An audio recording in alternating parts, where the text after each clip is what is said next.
Hi, I'm Dr. Amanda Crow, your facilitator for the mini lecture series. This is lecture 4 of 6 on the business plan.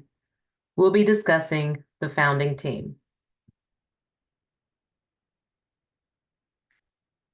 So I like to start off with a couple of questions that you're probably asking yourselves.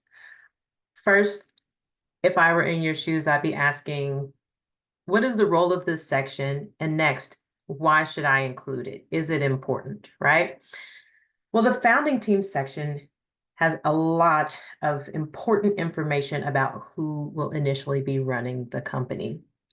It introduces the key members. It gives background information and really works to highlight and showcase their qualifications and experience, as well as any prior roles that they have. And it does this in order to showcase that the founding team has the strength and expertise to run the company. It also establishes credibility and helps the investors form a level of trust so that they are a little bit more willing to invest in the company. Now, the advisory board is something a little different than the founding team. Sometimes entrepreneurs believe that they are the best person to run their company. They are a team of one, an army of one, and they don't need anybody else.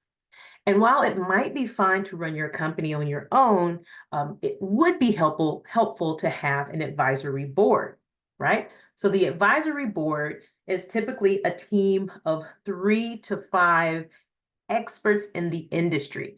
I repeat, these should be experts in the industry. This should not be your wife or your husband or your children or your brother or your sister if they are not experts in the industry. Whatever industry your business is in, that's who your advisory board should be filled with. Okay, so 3 to 5 experts in your industry. And these experts, or as you're looking for potential members, they should be people who have independent thoughts. They should be a culture fit for your organization. They should value congruence. They should have wisdom. So they probably shouldn't also be brand new business owners. These should be people who have been there for a while. They should have technical expertise, and they should also have courage. Now, what do? Well, they provide strategic advice and really mentorship. As a new business owner, as an entrepreneur, there are little nuances to the industry and to the business world that you may not know. And this advisory board is there to guide you and make sure you're on the right path. They should also be able to offer industry specific insights. This is where kind of the SWOT analysis or the comes into play, where we talk about things that are specific to the industry, that these are your opportunities and your threats. And these people who have the wisdom and the expertise in the industry are the best people to help you navigate those elements. Now, finally, your advisory board should also kind of help enhance the credibility of your business. Yes, as the owner, as the entrepreneur, you are new, but you can say, I have all of these industry experts with XYZ years of experience backing me and guiding me and helping me through this process. So why should I include the section? All right, we're circling back to one of the original questions that I asked. Why do we need a founding team section? Well, it's pretty simple. Having the founding team demonstrates the strength and expertise of the leadership team, showing that the leadership team is able to run the company. They're able to grow the company. They know what they're doing. They have the industry knowledge or they have the technical knowledge to get the job done. It also provides assurance to investors about the team's capability to execute the business plan. And finally, it shows commitment to strategic guidance and support through advisors. So it really shows that we have this team. The team is going to work well together.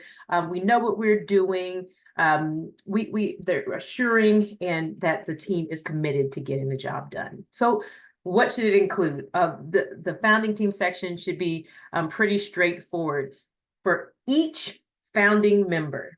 Okay, it should include their name, should include their title, What are they, or who are they to the company? It should have a brief biography or even a resume. A brief biography is typically fine. That should provide some information about their background. Should discuss their roles and responsibilities in the company, as well as any relevant experience and qualifications that they might have, any achievements. And if we're looking at advisory boards or mentors, you might introduce those individuals as well and provide background information to highlight why they are relevant and important. Now, I did want to take a minute to kind of showcase one company where the founding team was very important to the success of their IPO or their initial offering. So I'm kind of sharing Facebook with you guys. Facebook actually went public 4 years after they launched. Now, if you don't know the story, Mark Zuckerberg was at Harvard. He discontinued his studies, so he was a fairly young person when this happened. Now, the picture that you see are of the 5 original founding members of Facebook, or as it started off, the Facebook. But the interesting thing is that at the time of the initial public offering, Mark Zuckerberg was the only founding member. So the one out of the 5 original founding members that was remaining as a founder. Now, Facebook had been profitable for 3 years, but there were some internal concerns that investors had. So it was very important that Mark Zuckerberg and his other executive member, Sheryl Sandberg, shared their profiles to help assure investors that together they had the strength and expertise to continue to grow the company, as well as overcome the concerns that investors had about the internal workings of the company. Okay. So to wrap up, it is important to include a founding team section. It establishes credibility and expertise of the leadership team. It is recommended, I recommend including putting together an advisory board. This is 3 to 5 experts in your industry, and this demonstrates a commitment to being strategic and innovative, and it also highlights that you have support and guidance. Now, these are crucial elements to building investor confidence. As we're seeking funding, even if you're not seeking funding, but you're going to seek to grow later, it's important to build investor confidence and show that you are a capable leader and you have capable leaders supporting you. Well, that's going to wrap up our session right now. If you have questions, please reach out to me. Otherwise, I thank you for watching.